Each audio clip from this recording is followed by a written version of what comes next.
Welcome to my YouTube channel study 24 class. हमारे इस channel में आपका बहुत बहुत स्वागत है।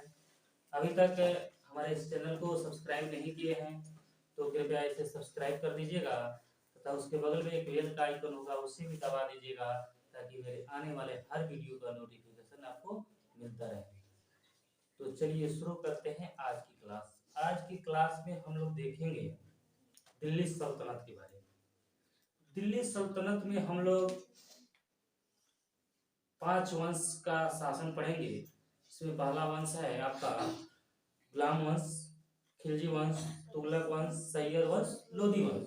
जिसमें हम लोग अभी गुलाम वंश की चर्चा कर रहे हैं, जिसमें हम लोग एक शासक का बारे में पढ़ चुके हैं जिसने गुलाम वंश के संस्थापक थे कुतुबुद्दीन ऐबक। उनके बारे में हम लोग आज पढ़ चुके हैं, पर इसके पहले क्लास में पढ़ चुके हैं। आज की क्लास में हम लोग देखेंगे कुतुबुद्दीन ऐबक के कुतुबुद्दीन ऐबक के बाद में आता है इल्तुतमिश। इसके बाद आता है कुतुबुद्दीन ऐबक। सबसे पहले इस क्लास में, इसके पिछले क्लास में जो हम लोग पढ़े हैं उसका एक बार रिवीजन कर लेते हैं। गुलाम वंश के संस्थापक कौन थे? कुतुबुद्दीन ऐबक। गुलाम वंश के कितने नाम से जाना जाता है? 3। गुलाम वंश, दास वंश, ममलूक वंश। ठीक है। उसके संस्थापक थे कुतुबुद्दीन ऐबक। कुतुबुद्दीन ऐबक को कितने नाम से जाना जाता है? उनको भी 3। कुतुबुद्दीन ऐबक, हातिम द्वितीय, लाख बख्श और कुरान खां के नाम से भी जाना जाता है। किनको कहा जाता है? कुतुबुद्दीन ऐबक। कुतुबुद्दीन ऐबक दिल्ली सल्तनत पर 1206 से लेकर 1210 ईस्वी तक दिल्ली पर राज किया। उसके बाद उनकी मृत्यु हो गई 1210 में चौगान खेलते समय। यानी चौगान खेल रहे थे, घोड़ा के गिर जाने से उनकी मृत्यु हो गई। ठीक है। तो आज हम लोग इसके बाद जो इसके बाद 1210 से 11 के बीच एक और शासक आता है जिसका नाम रहता है आराम शाह। उन्होंने कोई काम नहीं करता है, इसलिए उनके बारे में ज्यादा पढ़ने की जरूरत नहीं है। वो बेचारा आता है और आराम करके चला जाता है। 1211 ईस्वी में कौन आता है? इल्तुतमिश आता है। देखिए, इल्तुतमिश का शासनकाल आपका है 1210 ईस्वी से लेकर 1236 ईस्वी तक इल्तुतमिश का शासन रहता है। अब इल्तुतमिश कौन है, इल्तुतमिश से क्या करता है, इसके बारे में आज हम लोग डिटेल से पढ़ेंगे। ठीक है। उसके देखिए यहाँ पे इल्तुतमिश जो है कुतुबुद्दीन ऐबक के बाद आता है, और उसके बाद में यह जो था इल्तुतमिश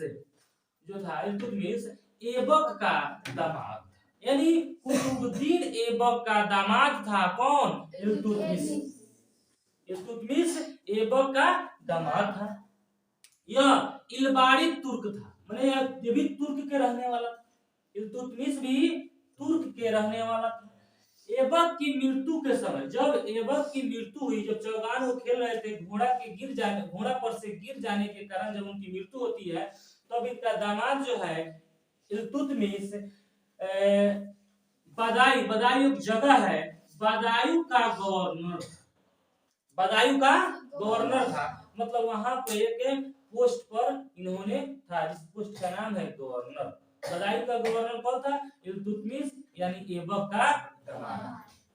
आगे यह बहुत अच्छा काम किया कि इसका राजधानी जो था लाहौर था, उस लाहौर से दिल्ली लाया। जिसे लड़का कल पूछा था कि सर दिल्ली, लाहौर से दिल्ली राजधानी कौन लाया? यही लाया इल्तुतमिश। आज वो आकाश किया है तो उसको समझ में नहीं आएगा। ठीक है। अब देखिए, इल्तुतमिश अपनी राजधानी लाहौर से दिल्ली ले गए। कहाँ ले गया? लाहौर से दिल्ली ले गया। कौन? इल्तुतमिश। इल्तुतमिश ने अपनी राजधानी लाहौर से कहाँ लाया? दिल्ली। और इसी के समय में एक चंगेज खां व्यक्ति है, चंगेज खां नाम के एक व्यक्ति है, इसी समय भारत पर आक्रमण किया था 1221 ईस्वी। यानी 1221 ईस्वी में इसी के लिए शासन काल हुआ, यानी 1210 से लेकर 1236 ईस्वी तक इल्तुतमिश का शासन काल रहता है। और इसके बीच जो भी घटना घटेगा इसी के कार्यकाल में घटेगा। तो यानी 1221 इसी के बीच में आएगा। 1221 ईस्वी में इल्तुतमिश के समय ही चंगेज खान ने भारत पर आक्रमण किया था। पूछता है चंगेज खान भारत पर आक्रमण कब किया था, तो 1221 ईस्वी में। फिर पूछता है चंगेज खान भारत पर आक्रमण किस शासक के समय किया था, तो इल्तुतमिश के शासन काल के समय चंगेज खान ने भारत पर आक्रमण किया था। ठीक है, नेक्स्ट देखेंगे। हाँ, बताए थे उसमें कुतुबुद्दीन ऐबक ने कुतुब मीनार बनवाया। कुतुब मीनार कहाँ है? दिल्ली में। कुतुब मीनार कहाँ है? दिल्ली में। तो उन्होंने कुतुबुद्दीन ऐबक ने कुतुब मीनार का निर्माण कार्य चालू किया था, जिन्होंने 7 मंजिला बनवाना चाहता था, लेकिन वह 7 मंजिला नहीं बनवाया, 4 मंजिल बनवा कर रह गया। तब तक उसकी मृत्यु हो जाती है। तो उसका पूरा काम कौन करता है? उसका दामाद इल्तुतमिश उस कुतुबुद्दीन ऐबक को काम को क्या कराता है? पूरा करा लेता है। कौन? इल्तुतमिश कुतुबुद्दीन ऐबक का दामाद। चलिए, ससुर का अधूरा काम पूरा कौन करता है? उसका दामाद पूरा करता है। ये कुतुब मीनार का निर्माण यही पूरा किया था। कौन? इल्तुतमिश ने पूरा किया था। ठीक है, बता दिए। उसके बाद में सबसे पहले क्या बोलते हैं, इल्तुतमिश ने सबसे पहले चांदी का टक्का और तांबे का जीतल चलवाया था। चांदी का टक्का और तांबे का जीतल चलवाया था, यानी सिक्का को बात किया जा रहा है, रुपया। तो सब चांदी सोना का सिक्का चलता था। बताइए, इतना सोना की चिड़िया था भारत। आजकल उतना अगर सोना के सिक्का हो जाए तो राजा हो जाएगा। ठीक है, अब आपसे हम एक सवाल पूछना चाहते हैं कि चांदी का टक्का नहीं, तांबा। आप लोग पढ़े होंगे कहीं, पीतल का बर्तन होता है ना, जिसे पितैया बर्तन कहते हैं हम लोग, फुल्हा बर्तन जिसको कहते हैं, उसमें किस किस चीज का मिश्रण रहता है? बताइए। फुल्हा बर्तन जिसको कहते हैं ना, पीतल में किस किस का मिश्रण रहता है? तो इसका एक ट्रिक है, यहीं पर हम आपको लिख देते हैं। पिताजी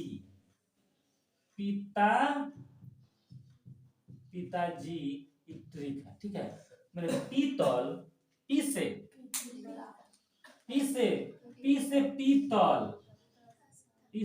पीतल किसका मिश्रण है? तांबा और जास्ता का। तांबा और जास्ता का मिश्रण है। इस साइंस में हम लोग पढ़ेंगे।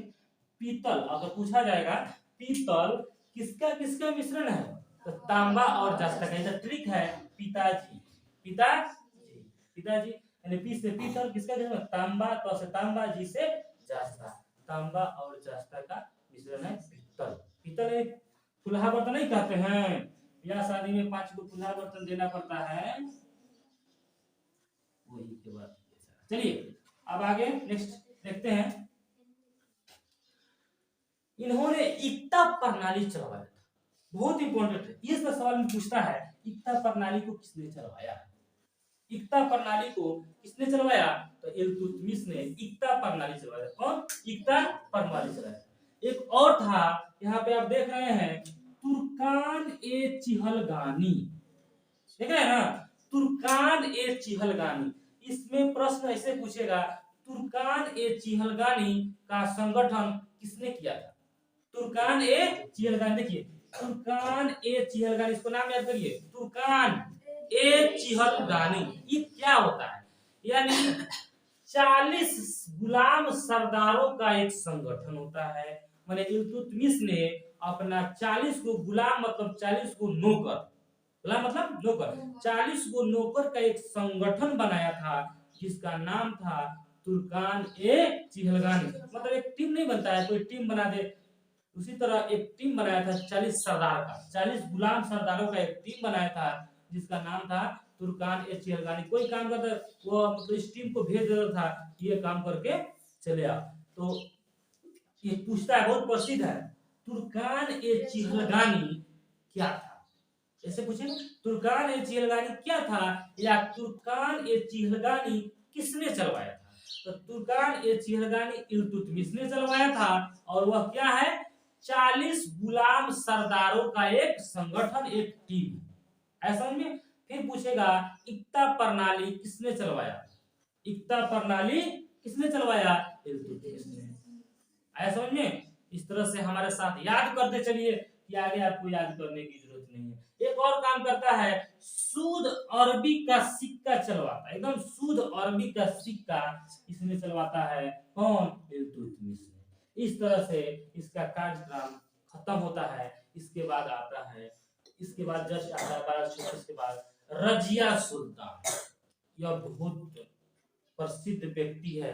अब पूछता है इतिहास में इसका नाम आता है कि भारत में दिल्ली सल्तनत पर पहली महिला शासिका कौन थी, रजिया सुल्तान।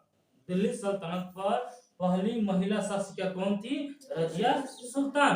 रजिया सुल्तान कौन थी, तो रजिया सुल्तान जो थी इल्तुतमिश की बेटी थी, यही इल्तुतमिश की बेटी थी रजिया सुल्तान। 1236 में जब इसका कार्यकाल खत्म हो जाता है, तो 1236 से बाद में 1240 तक रजिया सुल्तान अपना शासन करता है।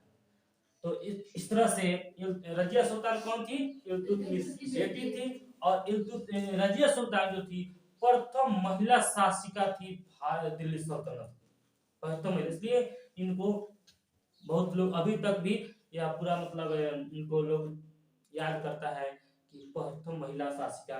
उसके पहले कोई भी राजा मतलब राजा राजा बनता था, लेकिन किसी लड़की को, किसी महिला को राजा कभी नहीं बनाया जाता था, लेकिन प्रथम बार ये हुआ। और ये अभी जब राजा बनी तो यह अपने मतलब रजिया सुल्तान ने पर्दा प्रथा को त्याग दिया। पर्दा प्रथा समझ रहे ना, घोंग टांगने वाला, माने घोंग टांगना मतलब त्याग दिया, ठीक है। पर्दा प्रथा को समाप्त कर दी, और पुरुष की तरह वस्त्र पहनकर राज दरबार में चला जाया करती थी। मतलब पुरुष के भेष में राज दरबार में आया करती थी। तो पर्दा प्रथा को समाप्त कर दिया, घोंग टांगने वाला सिस्टम खत्म। पहले बहुत लोग महिला लोग थी ना, घर से जल्दी बाहर नहीं निकलती थी, अगर निकलती भी तो पूरा घोंग टांगती है ना। आज तो एकदम जीन्स टी शर्ट में निकलती है कि नहीं। तो पर्दा प्रथा को समाप्त किया। उस समय से जीन्स टी शर्ट पहन के मतलब लड़का के भेष में कपड़ा पहन के आने लगी। तो उसी समय जब इतिहास से उससे चलते आ रहा है, तो आजकल कहीं नहीं चलेगा, है ना, चल रहा है। हाँ, इतिहास से देख के लोग चलता है। तो इस तरह से यह क्या करती थी, मतलब महिला का कपड़ा नहीं पहन के आती थी, पुरुष का वस्त्र पहनकर दरबार में आती थी। उसके बाद में इसका दिल्ली सल्तनत, दिल्ली सल्तनत की प्रथम महिला शासिका थी, नहीं प्रथम महिला शासिका थी कौन, रजिया सुल्तान। और इसकी हत्या कर दी जाती है, बहुत ज्यादा इस्तेलाबली करती होगी, इसलिए इसकी हत्या कर दी गई कब, 1240 ईस्वी में रजिया सुल्तान की हत्या कर दी जाती है। इस तरह से इसका भी कार्यक्रम खत्म, ठीक है। इस तरह से एक बार हम लोग इसका रिवीजन कर लेते हैं, ठीक है। चलिए, दिल्ली सल्तनत पर कितने वंश का शासन, 5। कितने वंश का शासन पूछ रहे हैं, कितने वंश का शासन, कौन कौन, गुलाम वंश, खिलजी वंश, तुगलक वंश, सैयद वंश, लोधी वंश। गुलाम वंश के शासक कौन, कुतुबुद्दीन ऐबक। खिलजी वंश के शासक कौन, जलालुद्दीन खिलजी। और तुगलक वंश के संस्थापक गयासुद्दीन तुगलक। और सैयद वंश के संस्थापक रिच खान। और लोधी वंश के संस्थापक बहलोल लोधी, ठीक है। अब पहला गुलाम वंश को क्या वंश कहा जाता है, दास वंश, ममलूक वंश, नहीं। अच्छा, कुतुबुद्दीन ऐबक को कितने नाम से जाना जाता है, 3। कुतुबुद्दीन ऐबक हातिम द्वितीय। हातिम द्वितीय क्यों कहा जाता है, गरीबों को खूब मदद करता था, इसलिए उसका नाम हातिम द्वितीय। उसके बाद लाख बख्श, लाखों का दान देता था, इसलिए लाख बख्श। कुरान खा, पूरा कुरान पढ़ गया था, इसलिए उनका नाम कुरान खा। इस तरह से उनका 3 नाम था। कुतुबुद्दीन ऐबक का दामाद कौन था, इल्तुतमिश। कुतुबुद्दीन ऐबक का शासन कितने से कितने तक तक रहता है? कुतुबुद्दीन 1206 से 1210 ईस्वी तक। उसके बाद इल्तुतमिश आता है जो कुतुबुद्दीन ऐबक का क्या था? जमात था। उसका शासन कितने साल तक रहता है? 11 से